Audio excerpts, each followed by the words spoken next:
இறந்து போனவர்களுக்கா உலுஹியா கொடுக்கலாமா? இறந்து போனவர்களுக்காக உலுஹியா கொடுக்கலாம் அப்படிங்கறத பல்வேறு ஹதீஸ்கள் நமக்கு எடுத்து காட்டுது. நபிகள் நாயகம் ஸல்லல்லாஹு அலைஹி வஸல்லம் அவங்க அந்த மாதிரி உலுஹியா கொடுத்திருக்கிறாங்க.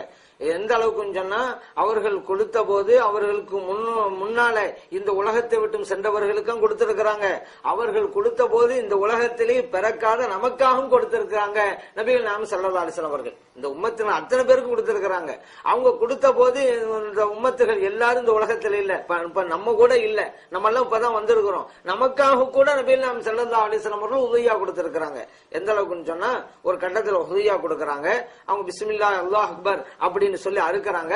அப்ப சொன்னாங்க, அல்லாஹும்ம தகப்பல் மின் முஹம்மதின், இறைவனே இந்த உல்ஹியா குர்பானியை நான் கொடுக்கிறேன், இது என்னிடமிருந்து ஒப்புக்கொள்வாயாக. ஆலி முஹம்மதின், எனது குடும்பத்தினருக்காக இதை ஏற்றுக்கொள்வாயாக. உம்மத்தி முஹம்மதின், என்னுடைய உம்மத்தினருக்காகவும் இதை ஏற்றுக்கொள்வாயாக என்று நபிகள் நாயகம் ஸல்லல்லாஹு அலைஹி வஸல்லம் இறைவனிடம் வேண்டுகோள் வைத்தார்கள். இந்த ஹதீஸ் முஸ்லிம்லயே பதிவு செய்யப்பட்டிருக்கிறது.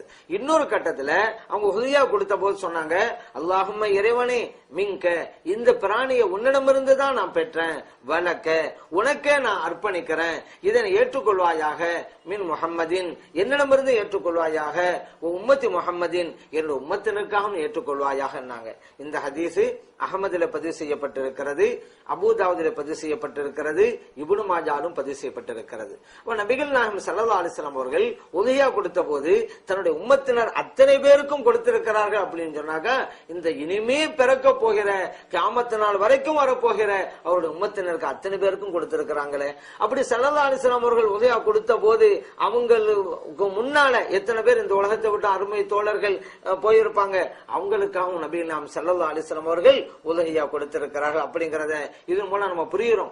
மேலும் நபிகள் நாயகம் ஸல்லல்லாஹு அலைஹி வஸல்லம் ஒரு கட்டத்துல உதவியா கொடுக்கும் போது சொன்னாங்க, அல்லாஹும்ம இறைவனே ஹாதா அன்னி, இதை எனக்காக கொடுக்கிறேன், வ அம்மன் லம் யுலஹி மின் உம்மத்தி, என்னோட உம்மத்தில யாரெல்லாம் உதவியா கொடுக்க முடியாத நிலையில் இருக்கிறாங்களோ அவங்களுக்காகவும் கொடுக்கிறேன் என்று நபிகள் நாயகம் ஸல்லல்லாஹு அலைஹி வஸல்லம் அவங்க சொல்லி காட்டினாங்க. இந்த ஹதீஸ் அபூதாவுதிலும் திர்மிதியிலும் பதிவு செய்யப்பட்டிருக்கிறது. பாத்தீங்களா, நபிகள் நாயகம் ஸல்லல்லாஹு அலைஹி வஸல்லம் அவர்கள் பிறருக்காக உதவியா கொடுத்திருக்கிறார்கள். அது மட்டுமல்ல, ஹனஷ் ரலியல்லாஹு அன்ஹு அவங்க சொல்லி காட்டுறாங்க, அலி ரலியல்லாஹு அன்ஹு அவங்கள நான் பார்த்தேன், அவங்க 2 ஆடுகளே குர்பான் கொடுத்தார்கள். அவங்ககிட்ட கேட்கப்பட்டது, அலி அவர்களே எல்லோரும் ஒண்ணுதானே கொடுக்கறாங்க, நீங்க என்ன 2 கொடுக்கறீங்களா அப்படின்னு. அதுக்கு அலி ரலியல்லாஹு அன்ஹு சொன்னாங்க, அவுசானி ரசூலுல்லாஹி ஸல்லல்லாஹு அலைஹி வஸல்லம், இறைத்தூதர் ஸல்லல்லாஹு அலைஹி வஸல்லம் அவர்கள் அவர்களுக்காக நான் உலஹியா கொடுக்கணும்னு என்னோட வசியத்து செஞ்சாங்க, அதற்காகத்தான் நான் 2 ஆடுகள் கொடுக்கிறேன், ஒன்னு எனக்கு, இன்னொன்னு என்னோட வசியத்து செய்த இறைத்தூதர் ஸல்லல்லாஹு அலைஹி வஸல்லம் அவர்களுக்கு அப்படின்னாங்க. இந்த ஹதீஸ் அபூதாவுல பதிவு செய்யப்பட்டிருக்கு, திர்மிதியிலும் பதிவு செய்யப்பட்டிருக்கு. மேலும் அலி ரலியல்லாஹு அன்ஹு சொல்றாங்க, நபிகள் நாயகம் ஸல்லல்லாஹு அலைஹி வஸல்லம் என்னோட வசியத்து செஞ்சுட்டு போனதுனால நான் விட மாட்டேன், அவங்களுக்கு நான் கொடுத்துக்கிட்டே தான் இருப்பேங்கிறாங்க. இந்த ஹதீஸ் திர்மிதியில பதிவு செய்யப்பட்டிருக்கிறது. இந்த ஹதீஸ் எல்லாம் நமக்கு என்ன அறிவிக்குது அப்படின்னு கேட்டா, இறந்து போனவர்களுக்காக, நம்முடைய பார்வை விட்டு மறைந்தவர்களுக்காக நாம் உலஹியா கொடுக்கலாம், குர்பான் கொடுக்கலாம், இந்த நன்மை அவங்களுக்கு போய் சேர்ப்பிக்கலாம் அப்படிங்கறத இந்த ஹதீஸ்கள்லாம் நமக்கு சொல்லி காட்டுறது. அதனால நாமும் கூட நம்ம வீட்டுல குர்பான் கொடுக்கிறோம், நமது நாம ஸல்லல்லாஹு அலைஹி வஸல்லம் அவங்களுக்காக கொடுக்கலாம், முஹிதீன் அப்துல் காதிர் ஜீலானி ரலியல்லாஹு அன்ஹு அவங்களுக்காக கொடுக்கலாம். அதே போல நம்முடைய தாய் தந்தையர்கள், நம்முடைய பாட்டன்மார்கள், பூட்டிமார்கள் இவர்களுக்காகவும் நம்ம உலஹியா கொடுத்து இந்த நன்மையெல்லாம் அவங்களுக்கு சேர்ப்பிக்கணும்.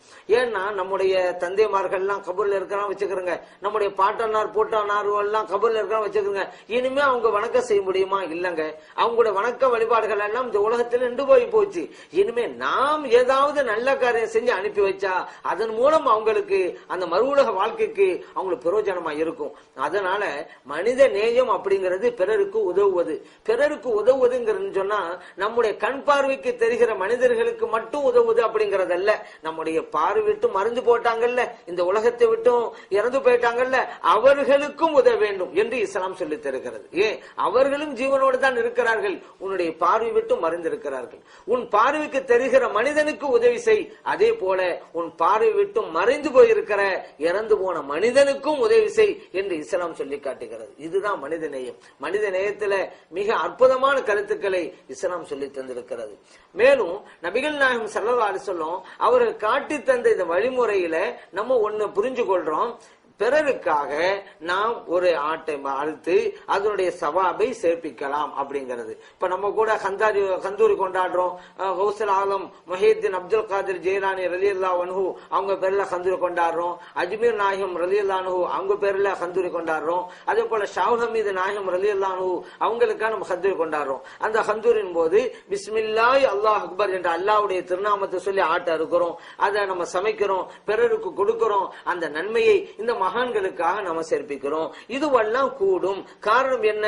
ஒரு ஆட்டை பிஸ்மில்லாஹி அல்லாஹ் அக்பர் என்று சொல்லி அறுத்து அதன் நன்மையை பிறருக்கு சேர்ப்பிப்பதுங்கிறத நபிகள் நாம் ஸல்லல்லாஹு அலைஹி வஸல்லம் காட்டி தந்து வழிமுறையாக இருக்கிறது அப்படிங்கறத மேற்கொண்ட ஹதீஸ் மூலம் புரிந்து கொண்டோம். அதன் அடிப்படையில தான் நம்ம செய்யறோம். அது சில பேர் இது விவரம் தெரியாம இல்லங்க இதெல்லாம் கூடாதுங்க, இதெல்லாம் மார்க்கத்தை இல்லாததுங்க, இதெல்லாம் ஷிர்க்குங்க அப்படிங்கிறாங்க. ஷிர்க்கு என்றாலே என்னவென்ற அர்த்தம் தெரியாதவர்கள் ஷிர்க்குன்னு சொல்றாங்கல்ல, அவங்களை கூப்பிட்டு இந்தாப்பா ஷிர்க்குனா என்னன்னு அர்த்தம் கேளுங்க, உடனே ஓடி போயிடுறாரு. அர்த்தமே தெரியாது. ஷிர்க்குங்கிற வார்த்தையை மட்டும் தெரிந்து வைத்திருக்கிறார்களே தவிர ஷிர்க்கு என்றால் என்னவென்று தெரியாமல் இருக்கிறார்கள். ஒரு பிராணியை என்னுடைய திருநாமம் சொல்லி அறுத்து அந்த நன்மையை பிறருக்கு நாம் சேர்ப்பித்தால் ஷிர்க் அப்படின்னு சொன்னா, அப்ப நபிகள் நாம் ஸல்லல்லாஹு அலைஹி வஸல்லம் அவங்க செஞ்ச ஷிர்க்குண்டாயிரும், அலி ரலியல்லாஹு அன்ஹு அவங்க செஞ்சது ஷிர்க்குண்டாயிரும்.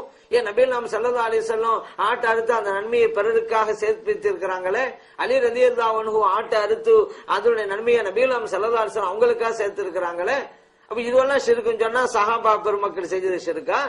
அதனால ஹதீசுகளை விளங்கி கொண்டால் இதுல ஷிர்க்கும் இல்ல ஒண்ணும் இல்ல அப்படிங்கிற நம்ம புரிந்து கொள்ளலாம். ஏன்னா ஒரு நல்ல காரியத்தை செய்து அதோட நன்மையை பிறருக்கு சேர்ப்பித்தல் அப்படிங்கிறது நம்முடைய மார்க்கம் வழிகாட்டி கொண்டே இருக்கிறது அப்படிங்கறத நாம் அறிந்து கொள்ள வேண்டும். மேலும் சில பேர் நினைப்பாங்க, நீங்க ஆடு அறுக்கிற நேர்ச்சை பண்றீங்களே அப்படின்ட்டு. ஆடு அறுத்தல் அப்படின்னு சொல்றது, ஆடு நான் இந்த வழிமாருக்காக ஆடு அறுக்கிறேன் அப்படின்னு சொல்றதுங்கிறது ஒரு ஷார்ட் ஃபார்ம்ல பேசுறது. இப்ப நம்ம நிறைய பேசுறோம், நம்முடைய வாழ்க்கையில நிறைய நம்ம பேசிக்கிட்டு தான் இருக்கிறோம். ஆனா அங்கெல்லாம் யாரும் விவகாரம் பண்றது இல்ல. இந்த வழிமார்கள் விஷயத்துல மட்டும்தான் விவகாரம் பண்ணுவாங்க. ஏன்னா அதுக்குண்டே தானே அவங்க இருக்கிறாங்க. இறை நேசர்கள் என்றாலே அவர்களுக்கு அலர்ஜி. அதனால இறை நேர் விஷயத்துல மட்டும்தான் இதெல்லாம் தப்பு அப்படிம்பாங்க. என்ன நேர்ச்சிங்கிறது வணக்கமாச்சே, வணக்கம் எல்லாம் இறைவனுக்கு அல்லவா செய்யணும், நீங்க வழிமாறுகளுக்கு போய் நேர்ச்சை பண்ணா அவங்களுக்கு வணக்கம் செய்தாலும் ஆகிறது அப்படிம்பாங்க. நேர்ச்சி என்பது வணக்கம், உண்மை. வணக்கம் எல்லாம் இறைவனுக்கு மட்டும்தான், அதுவும் பேருண்மை, இதுல சந்தேகமே கிடையாது. ஆனா அந்த வணக்கத்தின் மூலம் நமக்கு நன்மை கிடைக்குதுல, அந்த நன்மையை தான் இறை நேசர்களுக்கு நம்ம சேர்ப்பிக்கிறோம். இதை நம்ம ஷார்ட்டா யூஸ் பண்றோம், வேற ஒண்ணும் கிடையாது. இப்ப நிறைய இருக்கு. உதாரணத்துக்கு இப்ப பாருங்களேன், ஜனாசா தொழுகை அப்படிங்கிறோம், மையத்துக்கு ஜனாசா தொழுகைங்கிறோம். இது ஷார்ட் ஃபார்ம்ல தான் நம்ம யூஸ் பண்ணிக்கிட்டு இருக்கிறோம். உண்மையிலேயே தொழுகைங்கிறது வணக்கம், வணக்கம் எல்லாம் இறைவனுக்கு. அப்ப மையத்துக்கு தொழுகைங்கிறது எப்படிங்க சொல்லலாம் அப்படி யாரும் சொல்றது இல்லை. ஏன் நமக்கு புரியுது, தொழுகைங்கிறது அல்லாவுக்காக தான் நம்ம செஞ்சுக்கிட்டு இருக்கிறோம். அந்த தொழில் மூலம் கிடைக்கிற அந்த நன்மையை தான் நம்ம மையத்துக்கு சேர்ப்பிக்க போறோம் அப்படிங்கிற நம்ம தெரிஞ்சதுனால மையத்துக்கு தொழுகை அப்படின்னு சொன்னா யாரும் ஆட்சேபிக்கிறது இல்லை. ஏன் ஷார்ட் ஃபார்ம்ல நம்ம யூஸ் பண்ணிக்கிட்டு இருக்கோம். தெரியத்தானே செய்து. ஒன்னும் வேணாங்க. இந்த வஹாபிகள் எல்லாம் என்ன வழிமார்களுக்கு நீங்க நேர்ச்சை பண்றீங்க, அது நேர்ச்சை வணக்கம், அது அல்லாவுக்கு தான் செய்யணும், நீங்க வழிமாருக்கு போய் செய்றீங்க ஷிர்க்குன்னு சொல்றாங்கல்ல, இதுவெல்லாம் உண்மையிலேயே அவங்க மார்க்கத்தை விளங்கி இப்படி ஒரு ஆட்சேபனை எழுப்பவே கிடையாது. இறை நேசர்கள் என்றால் அவர்களுக்கு பிடிப்பதில்லை, அவர்களுக்கு அலர்ஜியாக இருக்குது, வெறுப்பாக இருக்குது, அதனாலதான் கொண்டு வர்றாங்க. உண்மையிலேயே தூய எண்ணம் இருந்தால், வணக்கம் அல்ல ஒருவனுக்கு தான், வேற யாருக்கு செய்யக்கூடாதுங்கிற தூய எண்ணம் இருந்தால், இதுக்கு மாற்றமாக யார் செய்தாலும் நாங்கள் கண்டிப்போம் என்றிருந்தால் அவர்களுடைய பிரச்சாரத்தை அந்த வஹாபிகளுடைய கூடாரத்திலிருந்து தான் ஆரம்பிக்க வேண்டும். அந்த வஹாபிகள் அவருடைய பிரச்சாரத்தை அவர்களுடைய குடும்பத்திலிருந்து தான் ஆரம்பிக்க வேண்டும். காரணம் என்ன? இப்போ வழிமாறு நினைச்சுங்கிறத வச்சிருவோம். இப்ப குர்பான் கொடுக்கறது அவங்க எல்லாமே சொல்றாங்க, உம்மாவுக்கு குர்பான் கொடுக்கறது, வாப்பாவுக்கு நான் குர்பான் கொடுத்தேன் அப்படிங்கிறாரு ஒரு ஆளு. உடனே இந்த வஹாபியல் அவங்கள்ட்ட போய், ஏன்பா குர்பான் என்பது வணக்கமாச்சு, வணக்கம் எல்லாம் அல்லாஹ் ஒருவனுக்கு தான் செய்யணும், நீ என்ன உம்மாவுக்கு குர்பான் கொடுத்தேங்கிற, தப்பாச்சே ஷிர்கா பாச்சான்னு சொன்னாங்களா? ஒரு நாளா சொன்னாங்களா இந்த வஹாபிகள்? சொல்லவே கிடையாது. நம்ம குர்பானுங்கிறது வணக்கம், வணக்கம் எல்லாம் இறைவனுக்கு. அப்படி இருக்கும்போது நான் வாப்பாவுக்கு நான் குர்பான் கொடுத்தேன் அப்படின்னு சொல்றியே, இது ஷிர்கல்லவா என்று இந்த வஹாபிகள் ஒரு நாளா சொன்னார்களா? சொல்லவே கிடையாது. ஏன்? இதுவெல்லாம் விளக்கம் சொல்லுவாங்க. இது உம்மாவுக்கு குர்பான் என்ன, உம்மாவுக்கா அல்லாவுக்கு தான் அந்த நன்மை உம்மாவுக்குங்க. அப்ப விளக்கம் கொடுப்பாங்க இதுக்கு மட்டும். அப்ப வாப்பாவுக்கா நான் குர்பான் கொடுத்தேன் அப்படின்னு ஒரு ஆள் சொன்னாக்கா, வாப்பாவுக்கு அவர் செய்யல, அல்லாவுக்கு தான் செஞ்சாரு. அந்த நன்மையை வாப்பாவுக்கு சேர்ப்பிக்கிறாரு. அதை தான் சுருக்கமா வாப்பாவுக்கா குர்பான்கிறாரு அப்படின்னு இந்த வஹாபி விளக்கம் தருவாங்க. அப்ப இங்க மட்டும் விளக்கம் கொடுக்க தெரியுதுல, வலிமார் விஷயம் இந்த மாதிரி விளக்கம் கொடுத்துட வேண்டியதானே. அதே போல அக்கீகா கொடுக்கறன்னு வச்சுக்கிறேங்க. நம்ம என் மகனுக்கு நான் அக்கீகா கொடுத்தேன் அப்படின்ற ஒரு ஆளு, இந்த வஹாபிகள் என்றால் ஒரு நாள் அவர்கிட்ட போய் இந்த மாதிரிலாம் சொல்லாதீங்க, அக்கீகாங்கிறது ஒரு வணக்கம், வணக்கம்னா அல்லாவுக்கு தான், அதனால மகனுக்கு அக்கீகா கொடுத்தாங்காதீங்க, இது ஷிர்கு என்று இந்த வஹாபிகள் ஒரு நாளா சொன்னார்களா? சொல்லவே கிடையாது.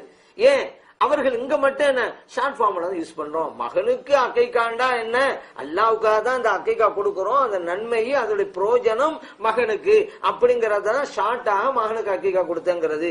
இது எல்லாம் விளக்கம் இங்க தெரியுதுல. இதே விளக்கம் தான் வலிமார்கள் நேர்ச்சி விஷயத்திலும்.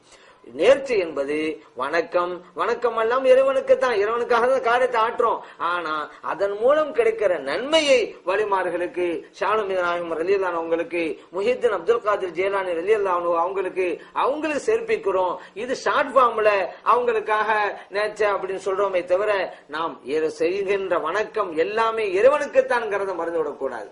எவ்வளவோ வணக்கங்களை எடுத்துக்கிறங்களேன், இறைவனுக்காக தான் செய்யறோம். அதனுடைய பலன்களும் பிரயோஜனங்களும் நன்மைகளும் மனிதர்களை போய் சேருது. இப்ப ஜக்காத்துன்னு எடுத்துக்கிறங்களேன், அது ஒரு வணக்கம் தானே.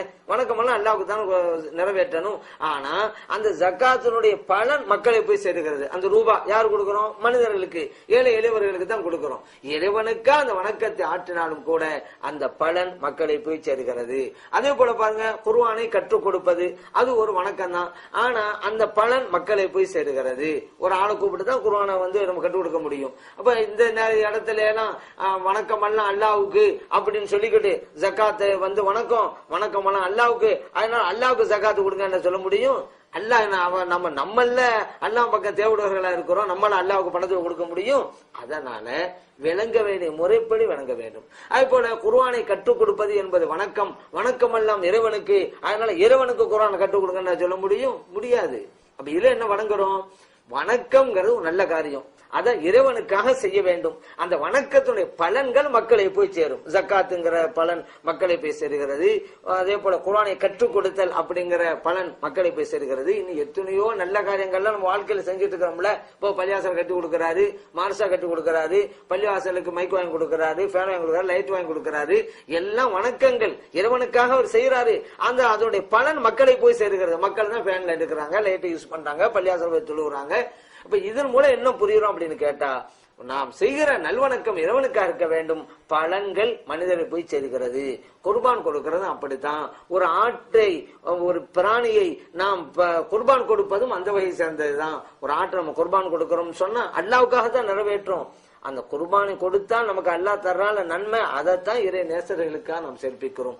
இந்த உண்மையை புரிந்து விட்டால் எந்த சிக்கலும் கிடையாது. அதை விட்டு எதுக்கு எடுத்தாலும் ஷிர்க்குன்னு சொல்லலாம்.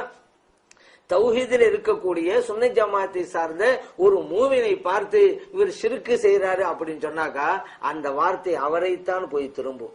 இப்ப இப்படி ஒரு வார்த்தையை ஒருவர் உபயோகித்தால் நாளை மறுமை நாளிலே இறைவனுடைய கேள்விக்கு பதில் சொல்லியே தீர வேண்டும். ஒரு இறை நம்பிக்கையானை பார்த்து ஷிர்க்கு செய்யறா என்று எப்படி சொன்னா என்று இறைவன் கட்டாயமா கேட்பான். மறுவலத்துல இவர் பதில் சொல்லித்தான் ஆகணும், இறைவன் பதில் சொல்லி ஆகணும். சரி, இவர் ஷிர்க்கு செய்யறான்னு யாரை பார்த்து சொல்றாரோ அந்த நபர் அதுக்கு பொருத்தம் இல்லை என்றால் அந்த ஷிர்க்கு என்று சொன்னார்கள் அந்த வார்த்தை இவரை பார்த்தே திரும்பி விடும். அப்ப அதற்கு இவர் தான் பொருத்தமானார் ஆகிவிடுவாரு.